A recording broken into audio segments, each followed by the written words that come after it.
नाशिकमधील अनधिकृत सातपीर दर्गा मनपाने हटवला। पोलीस बंदोबस्तात वाढ। काठेगल्ली ते भाभानगरच्या दिशेने जाणारी वाहतूक इतर मार्गाने वळवली। नाशिकमधील अनधिकृत सातपीर दर्गा हटवला। जमावाकडून झालेल्या दगडफेकीत 31 पोलीस कर्मचारी जखमी। काठेगल्लीत मध्यरात्री पोलीस वाहनांवर झालेली दगडफेक। नाशिकमध्ये पोलिसांवर दगडफेक करणाऱ्या 14 आरोपींना 3 दिवसांची पोलीस कोठडी। घटनेच्या तपासासाठी पोलिसांकडून कोर्टात करण्यात आलेली 7 दिवसांची पोलीस कोठडीची मागणी। शिवसेनेच्या शिबिरावरून लक्ष हटवण्यासाठीच दर्गा कारवाई। खासदार संजय राऊतांचा दावा। दंगली कुठे घडवायच्या याचा मुहूर्त भाजपवाले काढत असतात, राऊतांचा आरोप। नाशिकमधील अनधिकृत सातपीर दर्गा हटवल्याचं स्वागत। आमदार देवयानी फरांदेंची प्रतिक्रिया। देश संविधानावर चालतो, झुंडशाहीवर चालणार नाही। दगडफेक करणाऱ्यांवर कठोर कारवाई होणार, फरांदेंचं वक्तव्य। नाशिकच्या जिल्हा रुग्णालयात जात मंत्री दादा भुसेंकडून जखमी पोलिसांची विचारपूस। दर्गा अतिक्रमण हटवताना बंदोबस्तात दगडफेकी दरम्यान जखमी झालेल्या पोलिसांची केली विचारपूस। नाशिक पोलीस आयुक्त संदीप कर्णिक यांनी घेतली जखमी पोलिसांची भेट। नाशिकच्या जिल्हा शासकीय रुग्णालयात जखमी पोलिसांवर उपचार सुरू। नाशिक जिल्हा रुग्णालयात भाजप आमदार देवयानी फरांदेंनी जखमी पोलीस अधिकाऱ्यांची आणि कर्मचाऱ्यांची केली विचारपूस। पोलीस कुठल्याही एका जाती धर्माचे नसतात, ते महाराष्ट्राचं संरक्षण करतात आणि महाराष्ट्राला जपण्याचं काम करतात। नाशिकच्या राड्यासंदर्भात मंत्री उदय सामंत यांची प्रतिक्रिया। कायदा कोणीही हातात घेऊ नये असंही केलं आवाहन। पुण्यातल्या सिंहगड कॉलेज परिसरात हातात कोयता घेऊन दहशत माजवणाऱ्या 6 आरोपींना पोलिसांकडून अटक। ज्या भागात दहशत माजवली त्याच भागात पोलिसांनी काढली आरोपींची धिंड। माजी नगरसेवक आणि सामाजिक कार्यकर्ते पप्पू देशमुख यांनी चंद्रपूर महापालिकेसमोर उभ्या असलेल्या उपायुक्तांच्या गाडीवर उधळल्या खोट्या नोटा। मनपायुक्त हेच भ्रष्टाचाराचे सूत्रधार असल्याचा देशमुख यांचा आरोप। कोल्हापूरच्या इचलकरंजी शहरात दहशत माजवणाऱ्या आरोपींची पोलिसांनी काढली धिंड। किरकोळ कारणावरून घराची तोडफोड आणि चाकू हल्ला करणाऱ्या आरोपींना पोलिसांचा दणका। मुंबईत ईडी कार्यालयाबाहेर काँग्रेसचं आंदोलन। यावेळी खासदार वर्षा गायकवाड यांच्यासह आंदोलक कार्यकर्त्यांना पोलिसांनी घेतलं ताब्यात। यावेळी कार्यकर्ते आणि पोलीस यांच्यामध्ये काहीशी झटापट। ईडी कार्यालयाच्या बाहेर आंदोलन सुरू असताना पोलिसांच्या झटापटीत खासदार वर्षा गायकवाड किरकोळ जखमी। जीटी रुग्णालयात वर्षा गायकवाड यांच्यावर उपचार।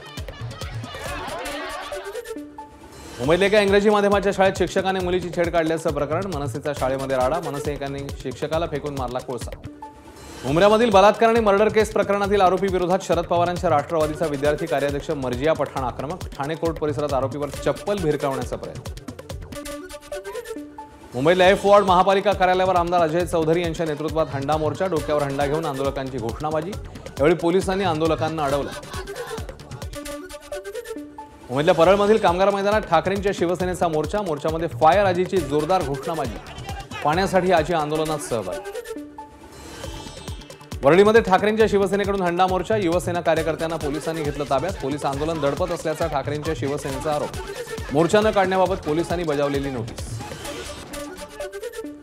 मुंबईत केंद्र सरकारच्या विरोधात राष्ट्रवादी शरद पवार पक्षाचं आंदोलन। कच्च्या तेलाच्या किमती कमी झालेल्या असतानाही इंधनाचे दर कमी केले जात नसल्याचा आरोप।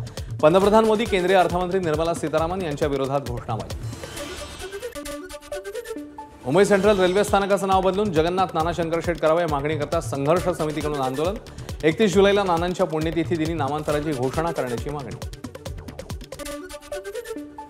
राष्ट्रीय आरोग्य अभियानातील 34,000 कंत्राटी कर्मचारी आणि कर्मचाऱ्यांचं 3 महिन्याचं वेतन थकलं। त्यामुळे या कर्मचाऱ्यांचं मुंबईतल्या आझाद मैदानावर आंदोलन। इंग्रजी माध्यमाच्या शाळांमध्ये विद्यार्थ्यांना मराठीत बोलण्यास मनाई केल्याचा मनसेचा आरोप। ठाणे जिल्हा शिक्षण विभागाकडून तात्काळ दखल। मराठी बोलण्यास मनाई करणाऱ्या शाळांवर कारवाई करण्याबाबतचं परिपत्रक केलं जारी। महाराणी तानाबाईंच्या साताऱ्यातल्या समाधीच्या जीर्णोद्धारासाठी कोल्हापुरात धरणं आंदोलन। यावेळी 1 महिन्यात समाधीस्थळाचं काम सुरू न केल्यास स्वखर्चाने समाधी बांधण्याचा ठाकरेंच्या सेनेचे नेते विजय देवणेंचा इशारा। पुण्यातही एमपीएससीच्या विद्यार्थ्यांचं आंदोलन। मुख्य परीक्षा 45 दिवस पुढे ढकलण्यात यावी, विद्यार्थ्यांची आंदोलनाद्वारे मागणी। सरकारच्या निर्दयीपणामुळे विद्यार्थ्यांमध्ये लाचारीची भावना। सरकारचे युवांच्या आंदोलनाला हलक्यात न घेता त्वरित मागण्या मान्य कराव्या। आमदार रोहित पवारांची एमपीएससी विद्यार्थ्यांच्या आंदोलनावर एक्स पोस्ट। पुण्यातल्या साखर संकुलामध्ये 21 एप्रिलला शरद पवार आणि अजित पवार एकत्र येणार। एआयशी संबंधित विषयावर चर्चा करण्यासाठी बैठकीचं आयोजन। राष्ट्रीय काँग्रेस सरचिटणीस उदयसिंह विलासराव पाटील उंडाळकर 19 एप्रिलला अजितदादांच्या राष्ट्रवादीत प्रवेश करणार। यामुळे अजित पवारांची सातारा जिल्ह्यामधली ताकद वाढणार। राष्ट्रवादी मुंबई प्रदेशच्या वतीने 23 एप्रिलला वांद्रे परिसरात समता महोत्सवात भीमगीतांचा कार्यक्रम तसंच समाजातील मान्यवर व्यक्तींचा अजित पवारांकडून सन्मान करण्यात येणार। शुगर लेवल कमी झाल्याने माजी राज्यमंत्री प्राजक्त तनपुरेंची प्रकृती खालावली। तनपुरे सलाईनवर। महापुरुष पुतळा विटंबना प्रकरणी तनपुरेंचं उपोषण सुरूच। महापुरुष पुतळा विटंबन प्रकरणी माजी राज्यमंत्री प्राजक्त तनपुरेंच्या उपोषणाचा तिसरा दिवस। राहुरी व्यापारी असोसिएशनच्या वतीने उपोषणाला पाठिंबा देण्यासाठी पुकारण्यात आलाय बंद। उपोषणामुळे प्राजक्त तनपुरेंचं वजन 2.5 किलोने घटलं। त्यावर लोकांसाठी वजन घटलं तर कौतुकास्पद। प्राजक्त तनपुरेंचे वडील आणि माजी खासदार प्रसाद तनपुरे यांची प्रतिक्रिया। काँग्रेस नेते बाळासाहेब थोरात यांनी माजी राज्यमंत्री प्राजक्त तनपुरेंची उपोषणस्थळी जाऊन घेतली भेट। महात्मा फुलेंच्या जीवनपटातील ऐतिहासिक सत्य काढून टाका म्हणणारे सांस्कृतिक दहशतवादाचे वाहक आमदार जितेंद्र आव्हाड यांची टीका। या दहशतवाद्यांना रोखायला हवं। बहुजनांना डोळे उघडा। आव्हाड यांची एक्सपोस्ट। वाघ्या कुत्र्याच्या समाधीला 20 पोलिसांचं संरक्षण द्या। भाजप आमदार गोपीचंद पडळकर यांची मागणी।